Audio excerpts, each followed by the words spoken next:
Hello, happy Wednesday. Welcome to our session today. I'm going to give everyone just a couple of minutes before we get started, and then we'll dive into some updates on updated draft floodplain maps. So thank you for joining us today.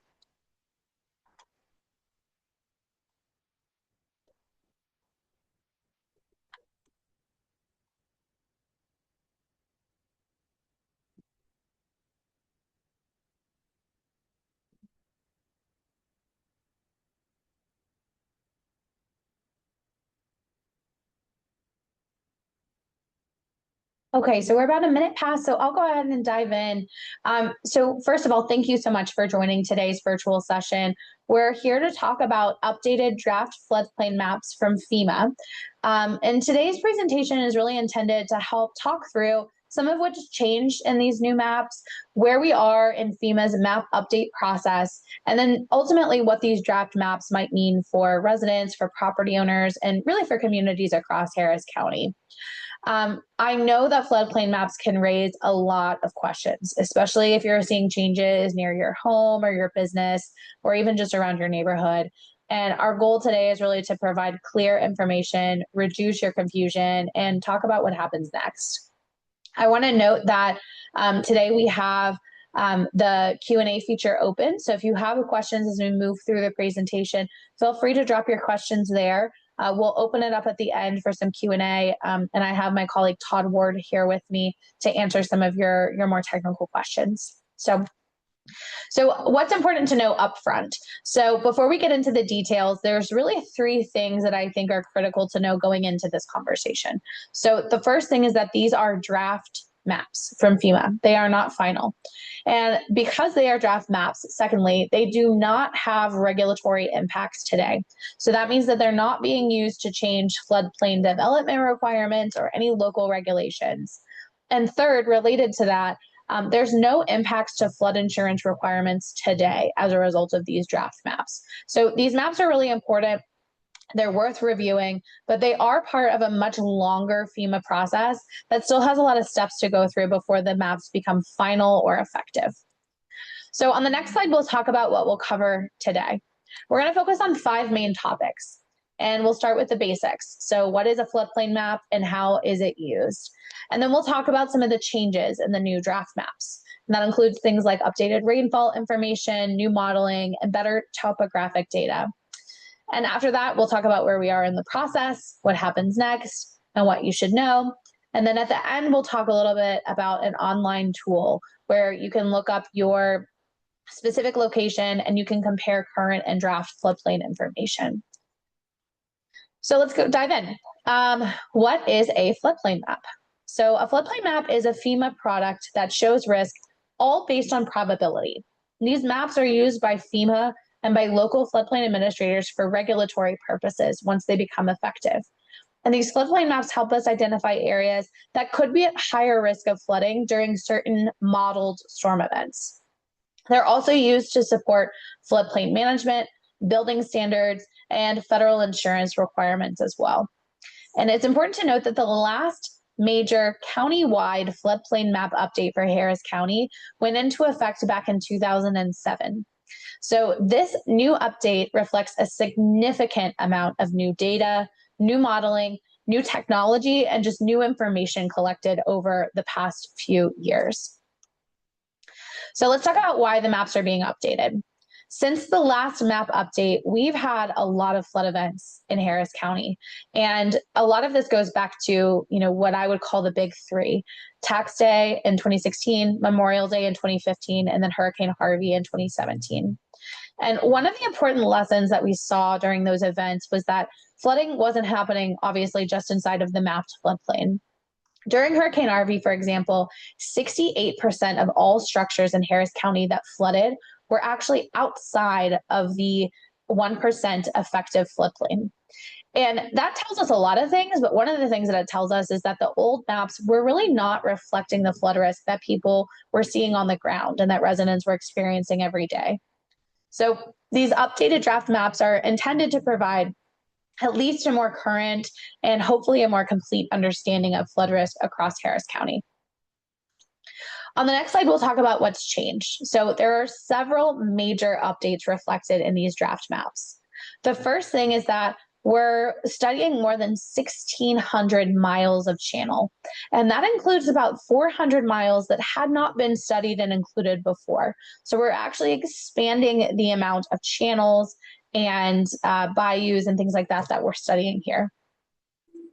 A major driver through this process is rainfall, and rainfall amounts have been updated. We know that it's raining more and more unpredictably than ever before.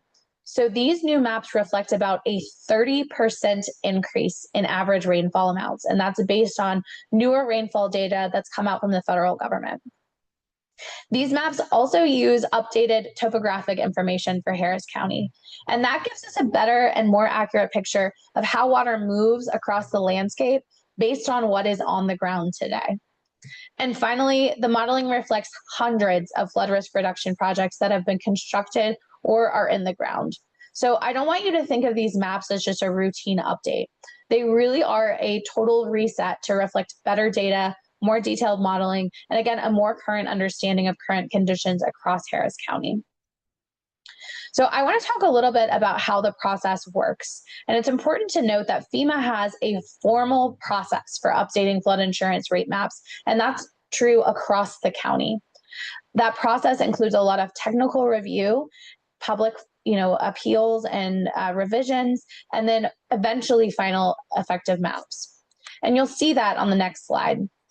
So there are a lot of different roles in this process, and all of them are critically important. This process is ultimately led by FEMA at the federal level. That's the Federal Emergency Management Agency. FEMA leads the process to update these regulatory floodplain maps. They issue the official draft products and the map products throughout the process.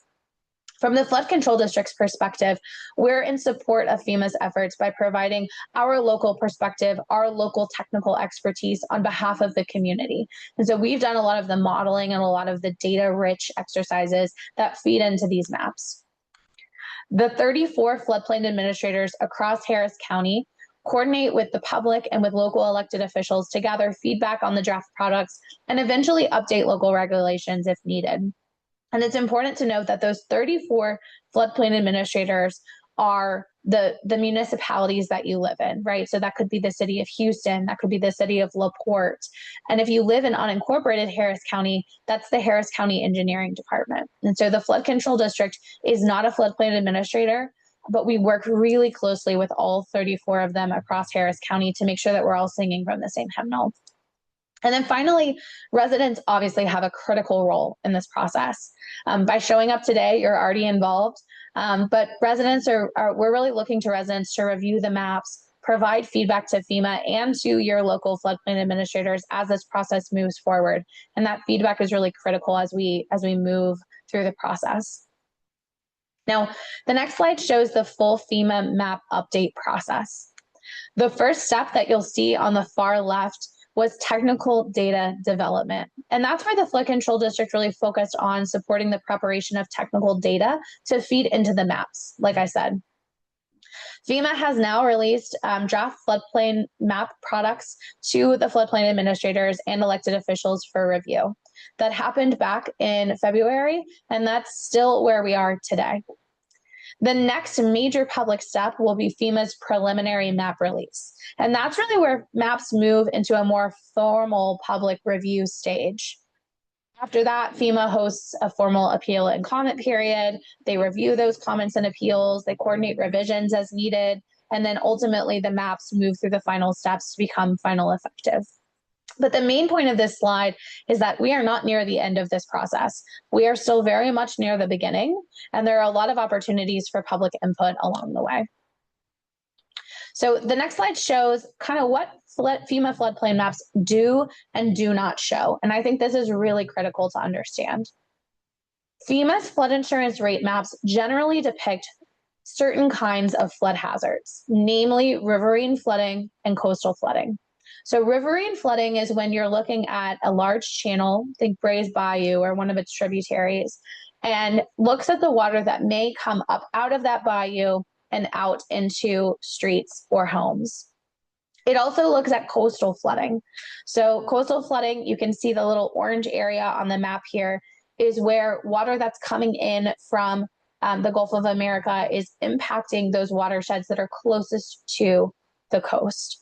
And those two things are really the main types of flooding that are represented in these maps. What is not represented is local drainage or shallow flooding. So when you think about local drainage, that's places where your storm sewers in your neighborhood may be smaller than recommended.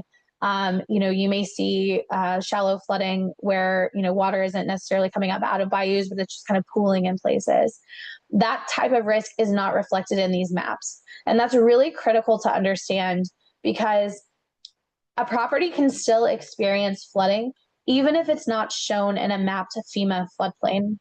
Flood risk exists across Harris County, and I can promise you that Mother Nature has never once called us to ask where rain should fall based on a model.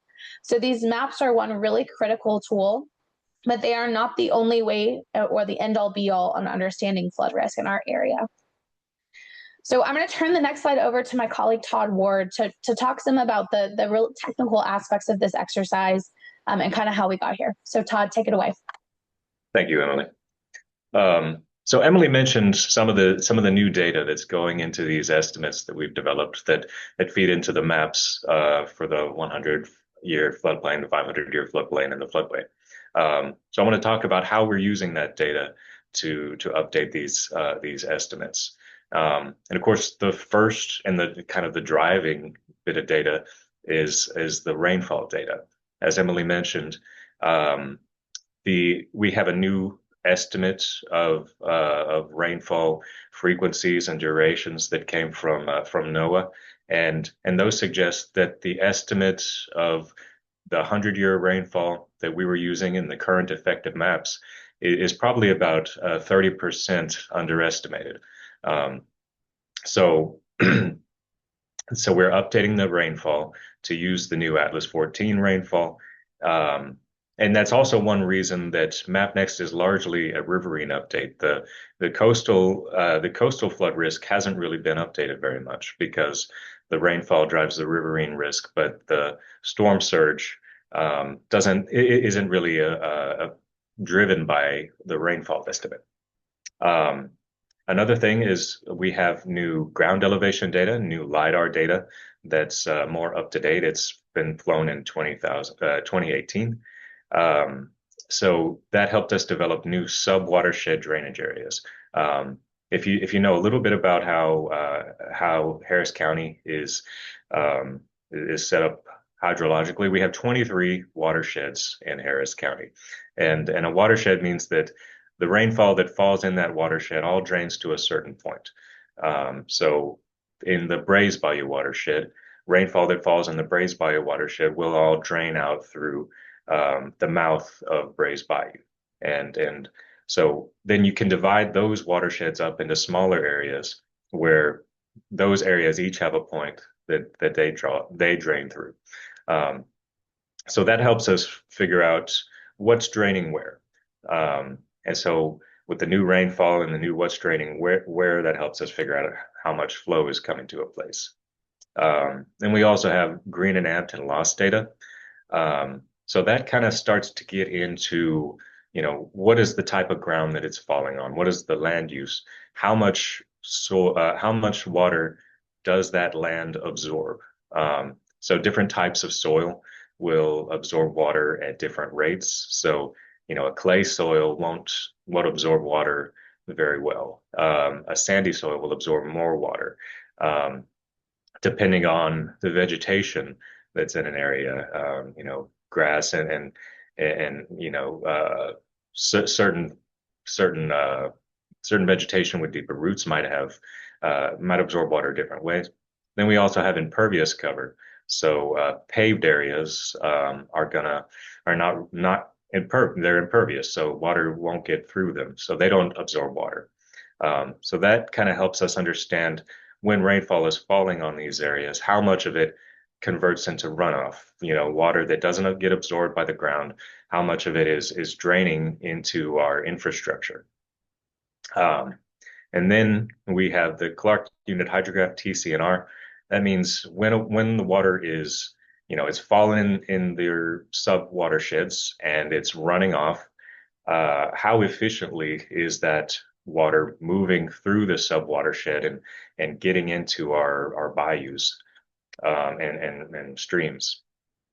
So some of the things that factor into that are how what is the infrastructure of those local drainage networks look like?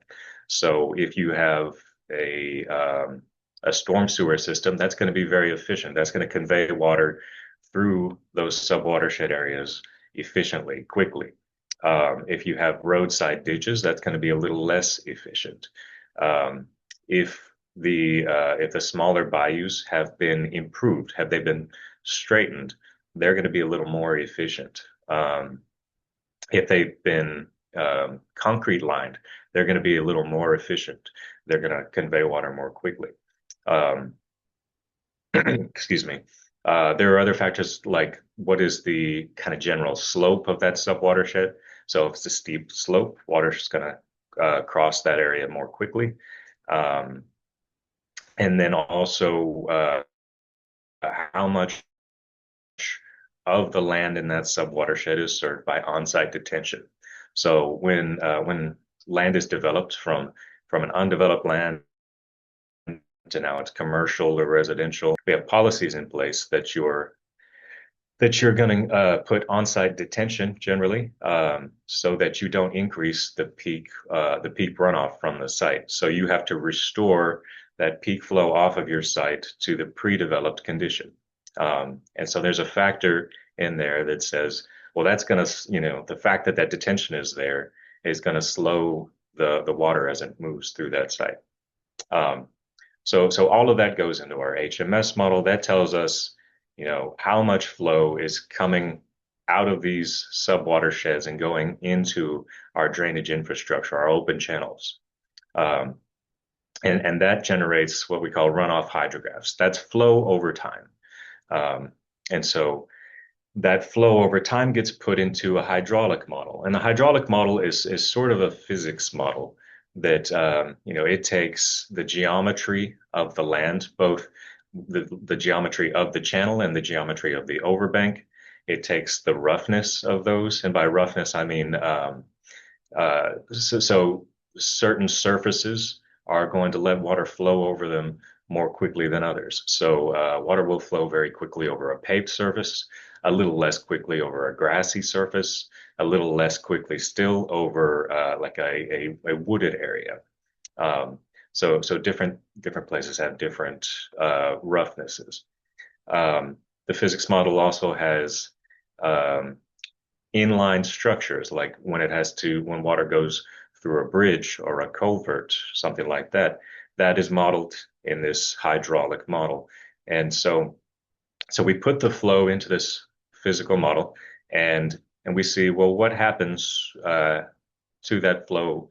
How does that translate into floodplains, into elevations? And so we run and we take the maximum of the elevations over the duration of the design event, and the design event is typically a 24-hour storm. And we see, well, what is inundated over the course of that event? How high? What is the maximum elevation of that event over that time? Some other things I want to note. So that's how we develop the floodplains that we've mapped. We've also checked these models against historical events. So I talked about we're using the rainfall from the Atlas 14 study. And that's how we get our design storm rainfall. So our 100-year event, our 500-year event. But we can also run these models with a historical event. Like we have the rainfall information from Hurricane Harvey. And if we run that rainfall from Hurricane Harvey, we see, well, does the flooding that we get in our model results match the reported flooding from Hurricane Harvey? Because we have records of our gauge network says how high the water got in our bayous and our open channels. And then we also know where people reported that they had flooded during Hurricane Harvey. And we check to see, well, does our model result that we ran with Hurricane Harvey, does it get those same results? And if it doesn't, we try to see if there's something in our model that we should modify that will help us capture those results better. Because and each of our watershed models has been run on 3 different events at least, so that we can make sure that our models are responding correctly, so we can be confident in these results. And that's kind of the point. This is kind of a lot of technical information, but what I really want to drive home is that, you know, these are estimates of floodplain risk, but all this great data that we're using, the way that we're using it is the best estimate that we've ever had for the flood risk in Harris County. Thank you, Todd. Yeah, I think that the fact that, that more advanced modeling and the more detailed, data and the validation and everything you guys have gone through really build some trust in these maps. So, um, okay, so I want to talk about where we are today. So on the next slide, you'll see FEMA has released, as I mentioned, the draft maps to the 34 floodplain administrators. And that means that we're kind of moving out of this technical world of working through the models and things like that and moving more into the draft review stage. So just because the floodplain administrators and associated elected officials are reviewing the maps, that does not mean that these are final. So again, they do not have regulatory teeth or anything like that. All that this means is that the process has moved far enough along that local officials and communities can start reviewing the information and kind of prepping for the next steps. So we knew that there was a real information vacuum right now. And so we at the Flood Control District launched a viewer to display the FEMA draft data in a more understandable way. And Todd will walk through that here in a second.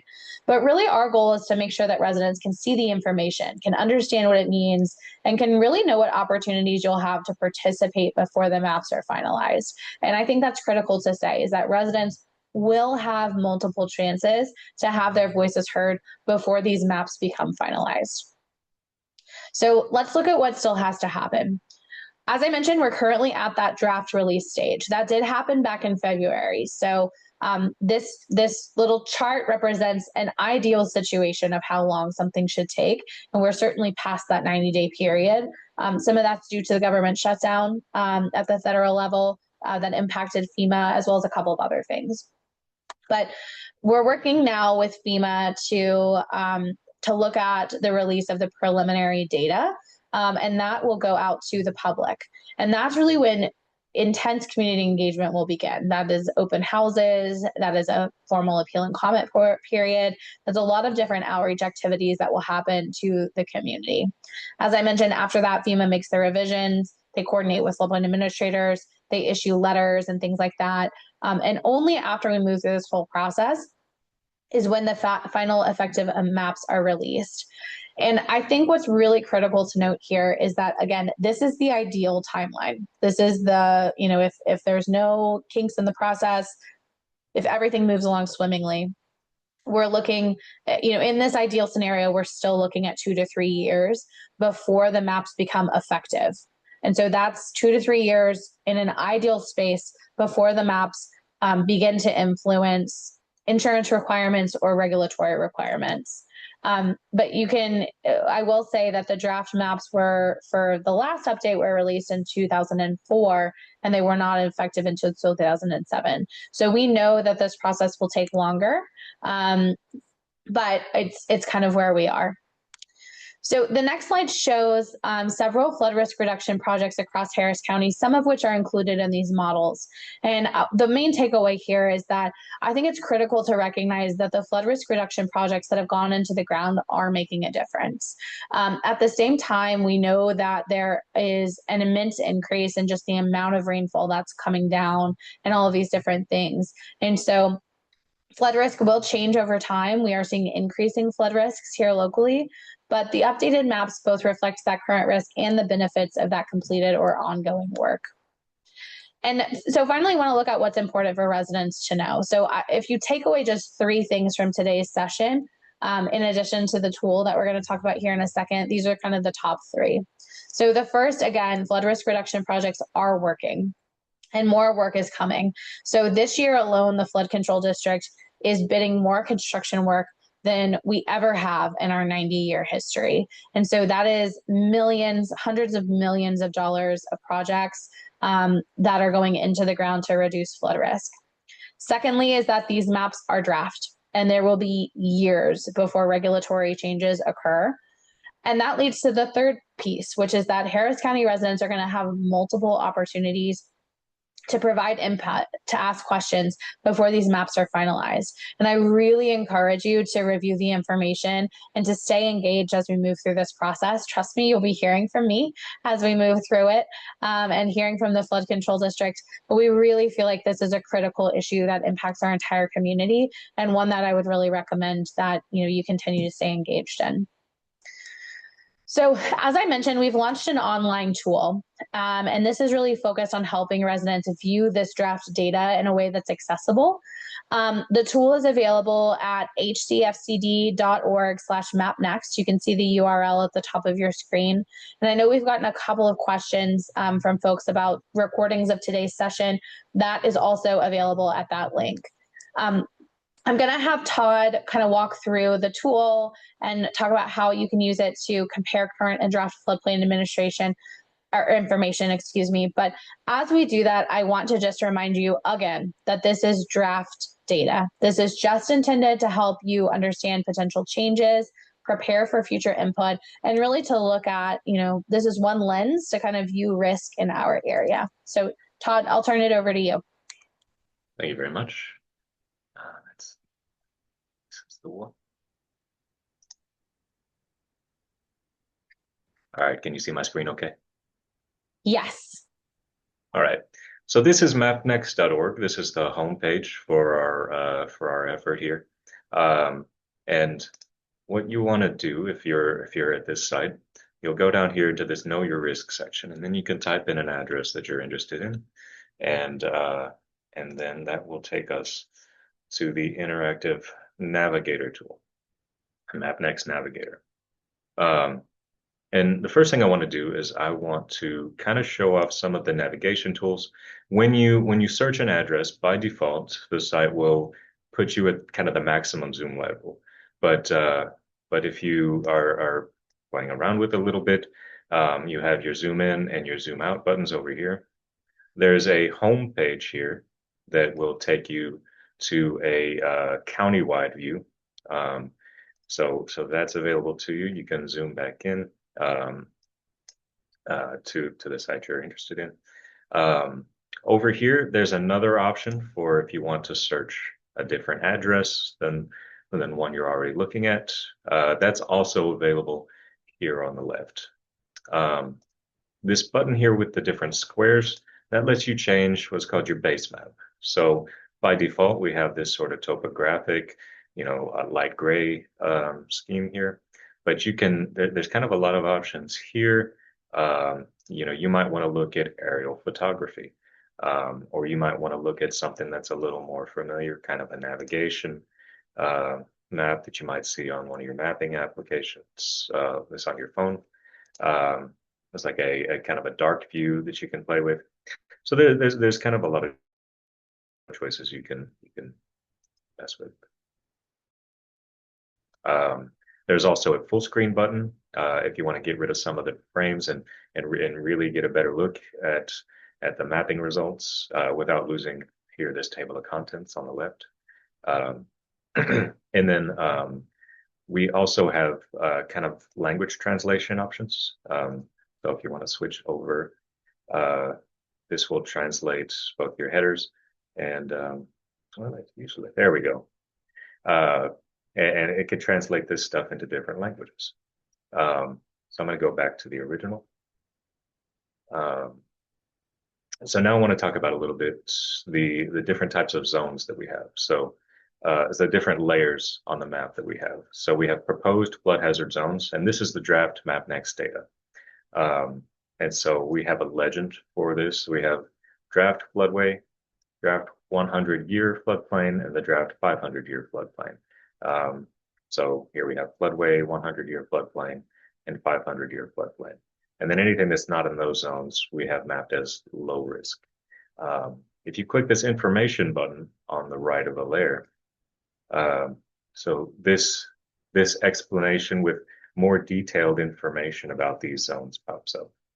Um, so you can learn that the draft 100-year floodplain has a 1% annual chance of being inundated with stormwater in any given year. These areas are subject to flooding due to bayous or creeks exceeding their capacity and may occur from very heavy and intense storm events. And it goes on to describe each of these zones in more detail. We also have proposed flood risk type. Um, so this kind of just tells you the what is the source of the flooding. Emily mentioned before that there are two main risks that are shown on the firms, and that's riverine risk and coastal floodplain. Um, so it kind of tells you what's the difference. One is water coming out of banks of the bayous and streams and creeks, and others is comes from storm surge. Uh, and then one thing that you might be interested in is the map change. So what are we proposing is going to be the difference between what's effective now and what would be effective if the map next data becomes effective.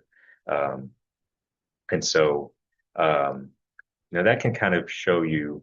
Uh, Emily also mentioned that we're incorporating these big flood risk reduction projects into our results. So if you look at Braze Bayou right here, you can see that even though we are increasing the rainfall by 30%, we're getting benefit from Project Braze, and that's still overall reducing the size of this floodplain. So this 100-year floodplain is this light blue over here. Not the lightest blue, but it's a light blue compared to the floodplain. And if you look at that compared to this medium green, it's a lot smaller of a floodplain.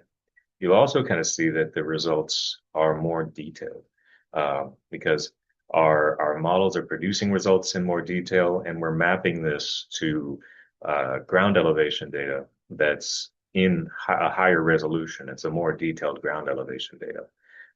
So you get like a finer definition of these flood zones.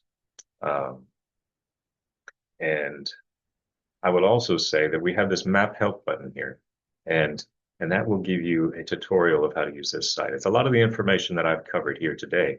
But if you don't want to rewatch the video, you can come here, and this will kind of walk you through how to use this tool. So tells you how to use the slider, how to use the address search, kind of highlights these navigational tools that I covered today. And then it kind of gives you a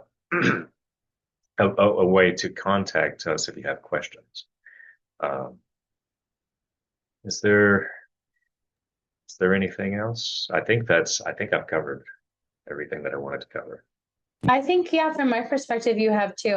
I always love that point about the detail, as you know. I keep calling that out, but where you can really see kind of the fingers of the streets, and kind of where they flood. I think a lot of people don't know that, streets in Houston, at least in the newer areas, are designed to flood. So they're designed to be lower than the homes and the businesses in the area so that, water goes there first instead of into a home. And so you can really see that reflected on these maps, which I always think is really interesting. Okay, so Todd, we've got some questions. I think we can answer some of them. So there are a couple people, I know Felice and Jim kind of were asking about the fact that their homes maybe didn't flood during Harvey, but they're still showing in the 100-year floodplain. So can you kind of talk about that process, that difference, and kind of the validation that you and the team did against real storm events, including Harvey? Sure. Now, as large as of an event as Hurricane Harvey was, it actually wasn't the most impactful flood for every area in Harris County. There are areas in Harris County where we've had previous storms that are worse than Harvey in terms of flooding. I live in such an area actually. In 2016, during the tax day events, I couldn't get out of my house. But in Harvey, I didn't really have any problems at all. Um, some of that has to do with the fact, I would say, that the the floodplains that we're mapping are, they're based on the design storm that I described before. It's a 24-hour storm with a sort of prescribed, this is the rate at which this rain is falling, and it peaks at this time, and then it kind of tapers off in this time. And every storm is going to be a little different. In my area specifically, if you look at the gauge, you'll find, during Hurricane Harvey, over the course of, let's say, 2 days, they got over 22 inches of rainfall. And that's enough rainfall in the right timing to cause flooding. But our area got lucky during Hurricane Harvey because the rainfall pattern was such that the rain would bring the water up to the top of bank, and then we get a little break, and it drained out because, in part due to some improvements that we made on White Oak Bayou. So the efficiency of the channel let the water come back down before we got a little bit more rain, and it came back up. But it never came out of banks, even though we got that large total of rainfall. And then tax day, we got more rainfall, but it was really, really fast. It all came, within a few hours. And so different events are going to have different floodplains, not these design floodplains that we're mapping. So sometimes we get lucky, but as I said, we are testing those events, those different events, so that we know that these models are reflecting the way that these watersheds behave well. And then we're modeling these design storms and seeing, and that's kind of the basis for these 100-year, 500-year floodplains. Mhm. No, that's great. Yeah, and I think that that point about, it rains when it's real rain, right? Like when it's a real storm, it's not following a model, right? I think is really critical. And just the fact that even Harvey was not what we call the storm of record, but the sort of like most impactful storm for every part of Harris County, I think is a great example of that. Certainly it was probably where we saw the most widespread impacts, but not always the quote unquote worst. Um, so Petra had a question. He said, we're architects based in Houston, Texas. They're designing a building. The client's interested in anticipating what the base floodplain is and designing above that anticipated level. Petra, you are correct that FEMA has not yet published those base floodplain elevations. That depth part of this really comes out when FEMA is looking at the preliminary release, so the next phase of this work. We do not, we are basically with FEMA in this process. They're really leading what data is released and when. And so once that information is available, we'll be sure to blast that out as well. But that is not something that's public just yet. So just wanted to answer that, Petra. Robert asked, what is amped loss data? And I don't know. So I'm going to give that one to you, Todd. Oh, green and amped loss data. Yes. Yes, yes. So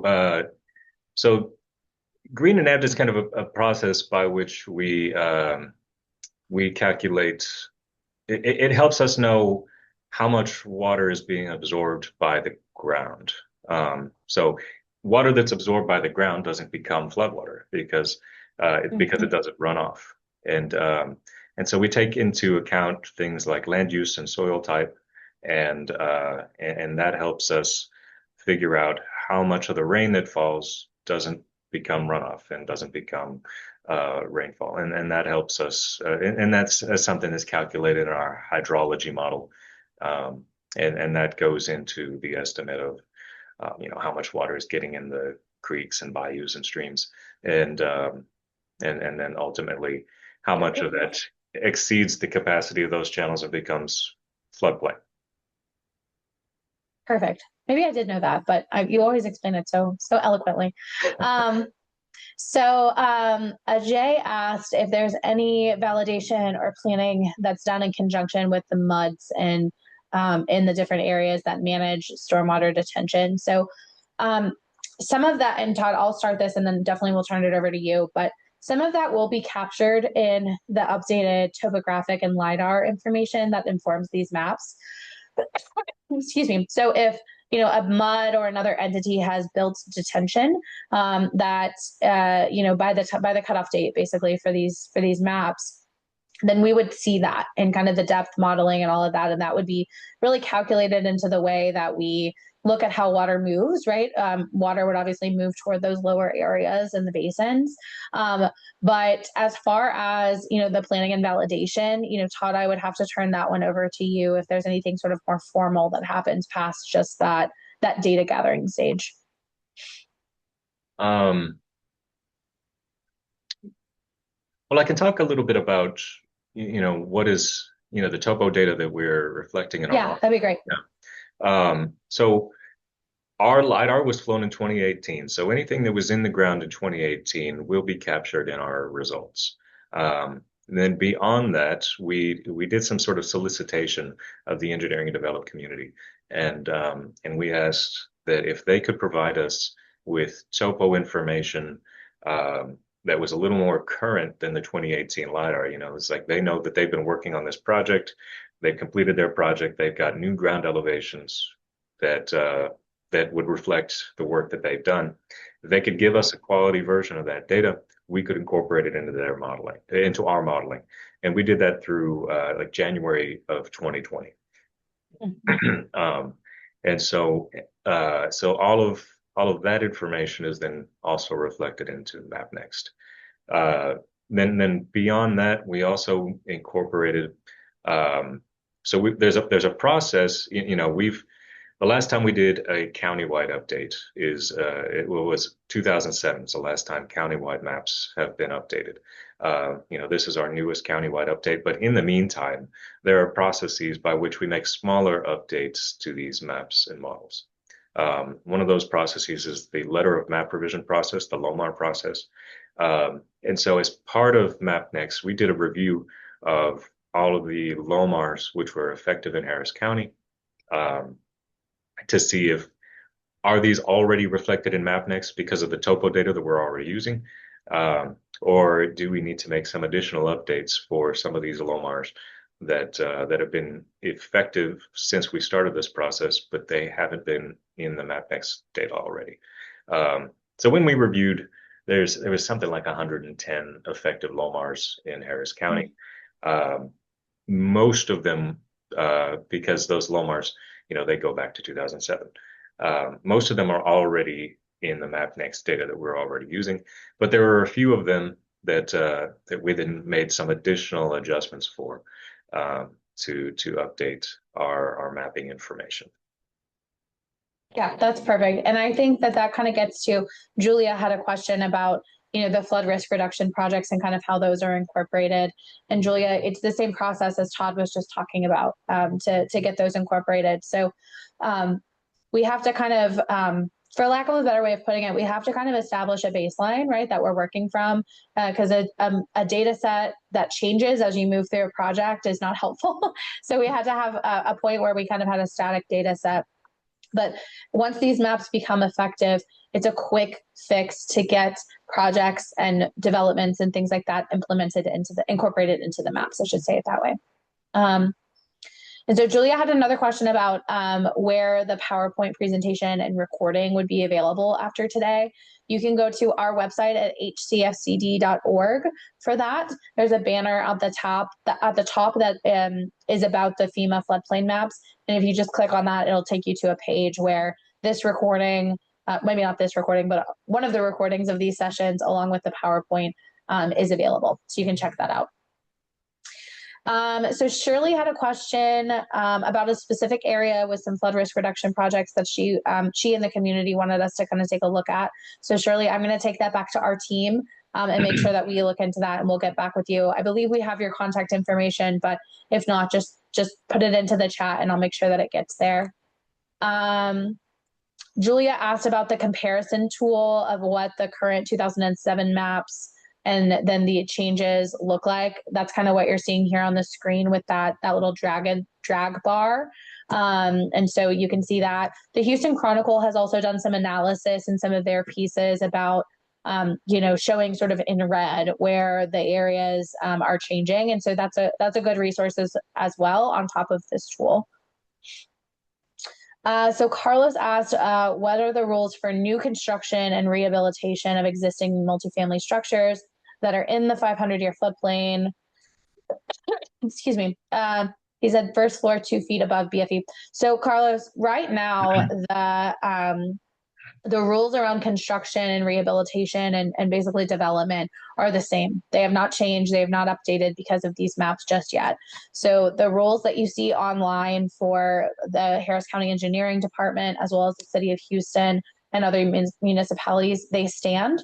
There are conversations happening now about how those may update as we move forward, right? So how these maps may look different and impact those development criteria, but those are not finalized yet and won't be for a while.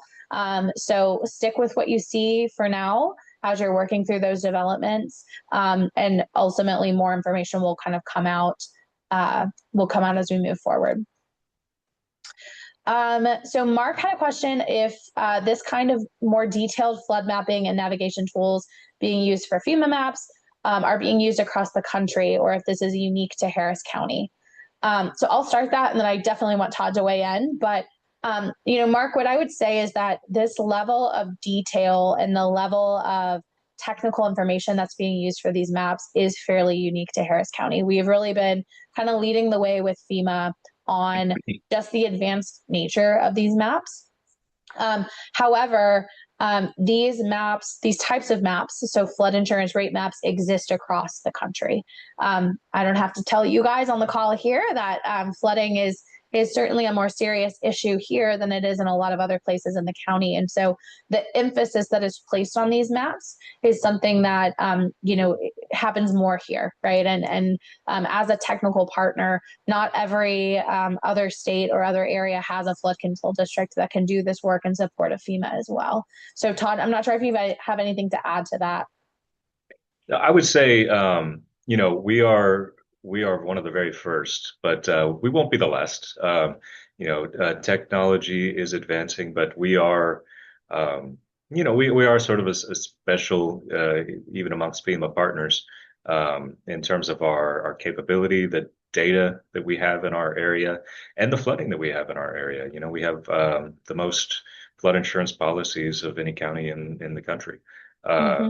So it's very important that we have well-informed estimates that we put this effort into getting these estimates as good as we can.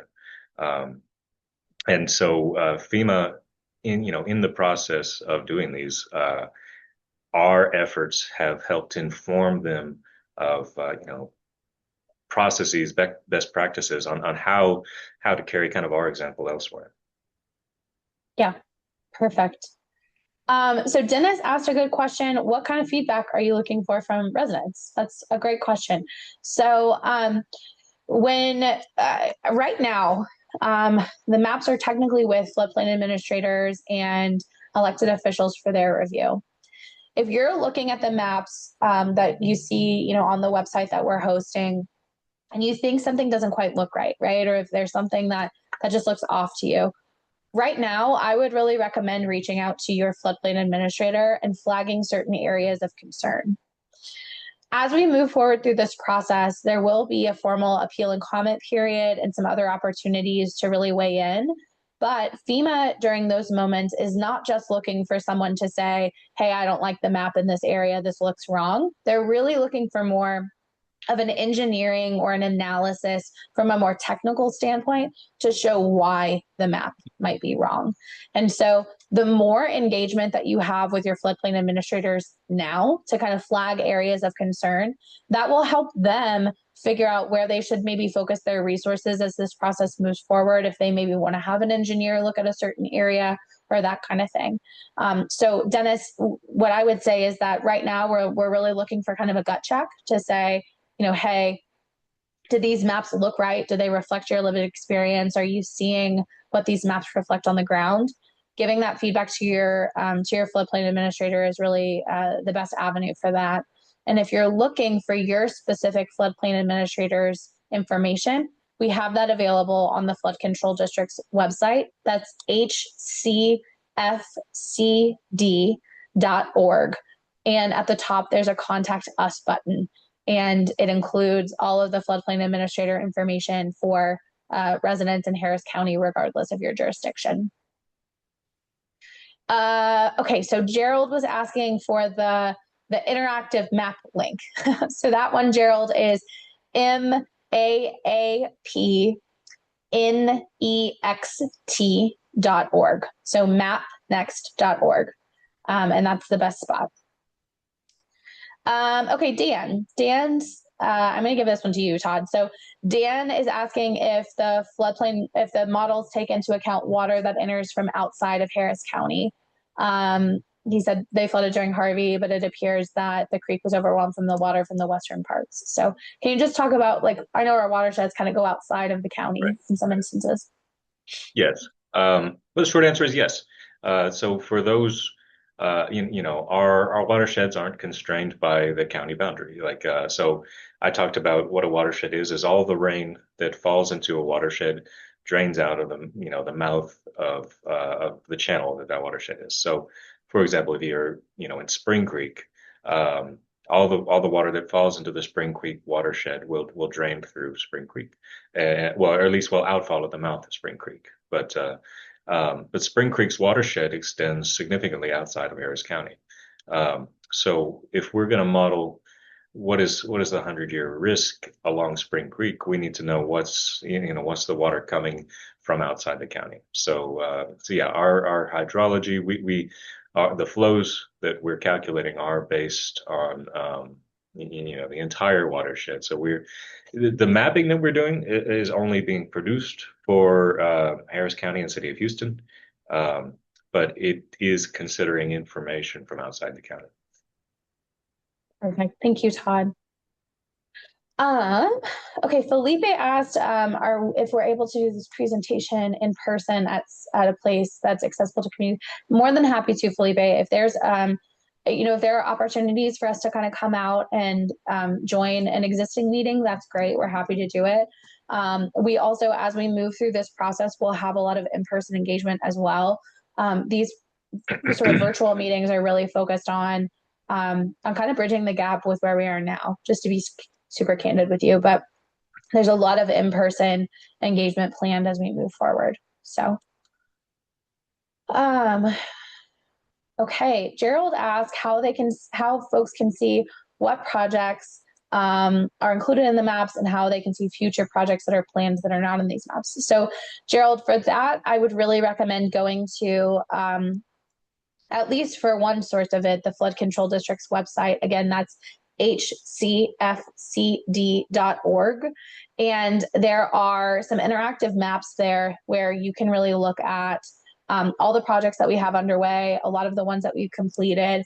That's obviously just the work of the Flood Control District. But that also will show you, kind of the breadth of the work that we have underway and what we have upcoming as well. So I would recommend that as probably the best resource, at least from our perspective, Gerald. Okay, Ed was asking, the bayous and ditches get cleaned on a schedule and they can see the results. How are the drainage pipes cleaned? Removing trash, dead animals, plastic, et cetera, from the drainage pipes. So Ed, those are typically the responsibility of the underlying municipality. So if you live in the city of Houston, for example, that would be the city of Houston. If you live in LaPorte, it would be LaPorte, right? Whatever. If you live in unincorporated Harris County, that's the responsibility of the Harris County Engineering Department. And so a good place to figure out what that is, figure out what area you live in, what municipality or what part of unincorporated Harris County, and then reach out to the entity that's responsible for those pipes, just based on your jurisdiction. Okay. Um, so Debbie was asking if we can show this slide again. Oh, she's asking basically, Todd, can you zoom out and then do the slide kind of more at a higher level here? I think that she was noticing that White Oak Bayou has been improved. Um, and so she wanted to just kind of see like some of those different areas. So you can see certainly where it's more detailed here, but also where there have been reductions. Okay, so Ellen was asking if Montgomery County is doing something similar. They live close to the county line. So how can they get a better picture of what happens there that may affect them? So Ellen, this effort is just for Harris County right now, but as Todd mentioned, we are looking at water that's coming into the county through our watersheds and kind of how water flows. And so, so in that instance, we are looking at water as it's coming over, right? It's kind of up to each county to do this work with FEMA, as it comes up and as there's a need. Harris County, decided to invest after Harvey and really in the lead up, kind of after texting Memorial Day to do this work. And so this is specific to Harris County, but does take into account some of that water that's coming in. Um, okay, we had another question about projects that are being incorporated. Um, so Dan was asking Todd if you guys modeled planned developments and impacts to communities. And then asked if there are steps that can be taken to prevent impacts from development. So one thing that I would say, Dan, is that Harris County actually has some of the strictest development criteria in the nation when it comes to new development. And so, we that is all kind of those rules are really based on what we're seeing on the ground and through these maps and through these models and things like that. But Todd, can you talk about what is actually shown in the models versus, what's sort of to come? Sure. So what's in our Map Next models is all based on things that are already in the ground. So we don't have anything reflected in these maps and models that is planned that hasn't gone into the ground yet. Um, so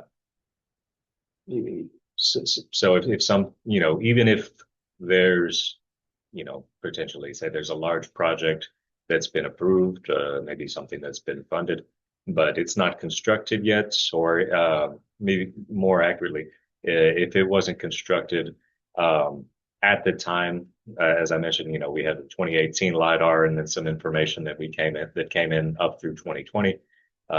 If it wasn't reflected in that information, then it's not in our maps and models yet.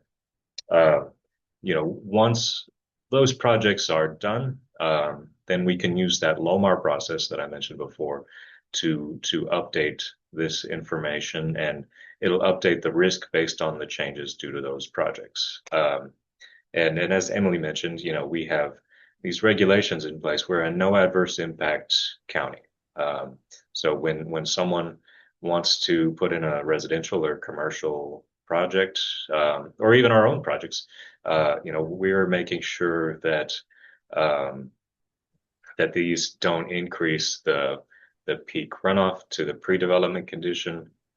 They don't increase the water surface elevations in various storm events. So we're trying not to increase the risk to other property owners. In the Addicks watershed specifically, we even have some retention rules because we don't want to increase the volume of total runoff that goes into the reservoir. So, Awesome. Well, I know we are almost out of time. We're still getting a lot of questions about where to get information on specific flood control initiatives. So I will just say visit hcfcd.org. Todd, can you pull that actually up on your screen here, just the flood control homepage? That way folks can kind of see it. But that is really kind of the best place to get information. You can, you'll see the big banner at the top about FEMA draft floodplain maps. You can click on that and it'll take it to some of the sites. We also have activity sections where you can get information about specific projects or programs. That is the mecca of information where I would really recommend going if you have specific questions on some of this stuff. We are out of time, unfortunately, but I do know that we did not get to all of the questions. So, Brenda and Emmanuel, Shirley had another question. I don't want you guys to think that we're ignoring you. We will be taking all the questions from today and responding to them as we move forward. And so please, reach out to us if you have any additional questions. There's a contact us button that you'll see at the top of the screen here. And then the Map Next website also has a contact page. And we really do welcome your questions and your engagement. But really what I would say kind of as we close is that these maps are just kind of one updated view of flood risk in Harris County. The goal is really to give residents, local governments, FEMA even an opportunity to review and discuss this information before maps become final, and to really make sure that we're all kind of on the same page about what flood risk looks like. But I truly appreciate each of you joining us today. I encourage you to continue to use these tools that you see here on your screen to review the draft information, but most importantly, to really stay engaged with this process as we move forward. I think it's critical that we're all paying attention. This is the biggest risk that we face in Harris County. And truly, regardless of where you live, whether you see yourself in a floodplain or not, if you live in Harris County, you are at risk of flooding. And so we recommend that everyone in Harris County have flood insurance. But we're doing the work every day to mitigate that risk, but we know that it's still there. So with that, I will close, and we'll look forward to staying engaged as this process moves forward. I hope everybody has a great day and a happy and safe holiday this weekend. And we'll talk to everyone later. Thank you so much. Thanks, everyone. Bye.